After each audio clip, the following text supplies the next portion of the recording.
Hello guys, তো আমার বনুর লাগানো ফুল গাছে কত সুন্দর ফুল ফুটেছে, লাল, হলুদ, সাদা। খুব সুন্দর লাগছে ফুল গাছটা ফুল ফুটার পর। এবং তারপর আমাদের বাড়িতে একটা ক্ষুদে সদস্য রয়েছে, সে একটু হাই করে দিল। রোদে হাই হচ্ছে না, আবার ছাইরায় গিয়ে একবার হাই করে দিল। তারপর দেখো আমাদের গ্রামীণ প্রাকৃতিক পরিবেশটা কত সুন্দর। তারপর আমাদের ঘরে একটা ছোট্ট ইঞ্জিনিয়ার আছে, সে মিনিচারটা একটু টাঙিয়ে নিচ্ছে। কিন্তু এখন কালী পুজো তোমরা সবাই জানো, তাই মিনিচারটা টাঙাচ্ছে।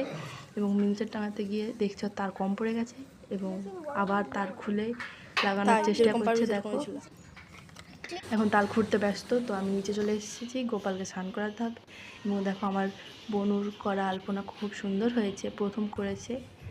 তারপরে আমি একটু ঢং করে নিচ্ছিলাম।